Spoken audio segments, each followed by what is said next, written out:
So we were all clearly a little bit shocked. What's going on, you guys? So the mock draft season is basically upon us, especially if you're a Raiders fan. 2-12, last place in the AFC West, not great, right? Well, we can hold out hope for that franchise quarterback or future franchise quarterback that we're probably going to get with the first or second overall pick. Right now, PFF has our Raiders with the first numero uno overall pick, which is good, but also bad. But anyway, today we're going to cover kind of the whole grand scope of things and how things will look in our very first edition of our Raiders mock drafts for this season in 2025. This is the way too early version, but we're going to be playoff contenders. So that means basically in this first version, we do no trading. We just let the board fall where it falls and just see who is there. So let's jump right into it. A lot of different things going on with these ones. So now we have the PFF mock draft simulator, which we actually really love. And bringing you into it here now, you'll see here all 32 teams. It's a 7-round mock draft, and you'll kind of see the current layout of things. So the Raiders, we like to do speed, high, speed, low, drag. For those of you that play a Red Alert 2, you know what I'm talking about. But then also public versus PFF. We go more towards the PFF side of things because they tend to know more of what they're talking about. Care for positional value is relatively high. Drafting for needs is all the way up there because we want this to be as realistic as possible. And speaking of being realistic as possible, we also have a little bit of randomness. So we're going to go ahead and enter the draft here and really just see how this thing goes. So first off, obviously going and starting the draft, the Raiders are now on the clock. So essentially we kind of know that we're going to go full draft here. There we go. So the Raiders have a ton of picks. They got a first. They obviously got the first overall pick and then the first pick in the second round. They got a couple of thirds, one from the Devontae Adams trade, which is great and everything.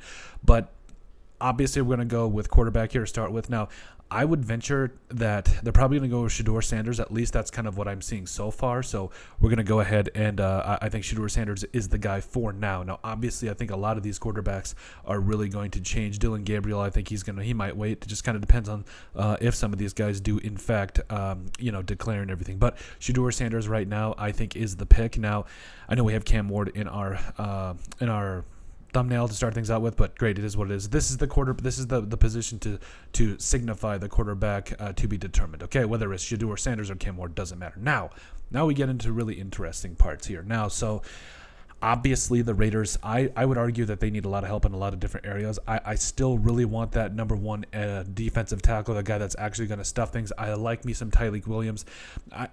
He's a little bit of a smaller guy. I would in fact say that he is actually no. Who am I thinking of? I'm thinking of the D tackle from TJ Sanders, from South Carolina. I love me some Tyleik Williams. I think that he is a guy that he's going to be more of a run-stuffing defensive tackle, which is exactly what this defensive tackle room needs. And I think you can get running backs and corners pretty much at any time in this draft. Ooh, Trey Amos is there out of Mississippi. I like me some Trey Amos. Good size. Let's see. What are we looking at for corners, especially late in the draft? Because Zy Alexander, I really want some length on the outside, and Zy Alexander's got plenty of that. Will he fall down to us at 65? Probably. So I'm going to go with arguably the best defensive tackle in this draft, and I think that will definitely shine through as we get a little bit closer here. But I'm going to go Tyleik Williams there, right at the top. Run stuffer, you got help. So then you should have legitimately the best defensive line in all of football with Max Crosby, if he doesn't get traded. So re-sign Malcolm Koonce. You got Christian Wilkins and now Tyleik Williams. Oh, good Lord. Good Lord, this defensive line is cooking. Okay, so now we get into the bottom part here. Boom, Zy Alexander is there. Let's just look who we got else. So corner, obviously, is still a big need. Jonah, I love me some Jonas Savannah out of Arizona. He's a stud. Personally, This draft is like full of guys that like nobody that's like you think is a for sure Hall of Famer, but there's a lot of really, really, really good players here as my laundry goes off. We're gonna stick with Zy Alexander and just see where the rest of this board falls. So we got corner taken care of, we got defensive tackle. Running back, I honestly think that you would want to address this relatively soon. Okay, Tootin's good. Ooh, DJ Gins is a downright stud. He is an absolute stud. I know this might be a little bit high for him, but I do not care because, Giddens, he's just, he can catch the ball, he can run the football. I think in the way he's going to really translate into the NFL is going to do him a lot of favors. But, between him and Hunter and Monganai, Coleman, Moss, Trevor Etienne, nice, coming up.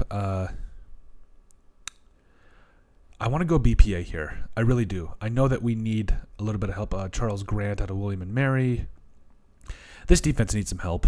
Like, I'm sorry, but this defense does need some help. So I'm gonna go with Bassa here out of Oregon. Absolute stud. I think that he, quite frankly, he's pretty solid in coverage. And with what he provides from you from a side perspective, I think he is the absolute perfect size what you want from him.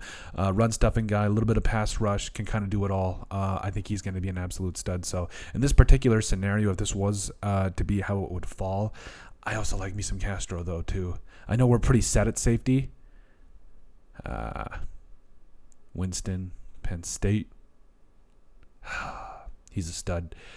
I'm sorry. All right. Long way of me saying we're going to go with Bassa here. Coming up out of Oregon. Then we're back at 102. I still think we can get a quality running back here. And speak of the devil, there is Hunter. Boom. So getting him here in the 4th round. Honestly, Hunter, I think, is a day 1 starter for you. He's got tremendous size and burst. I think he's going to do some really, really good things for you.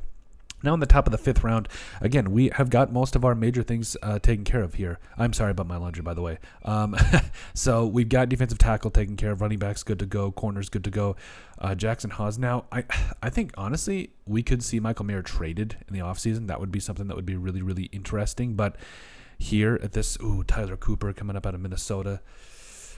We need some offensive line help, and I think competition will help us out. So I'm going to go Tyler Cooper here.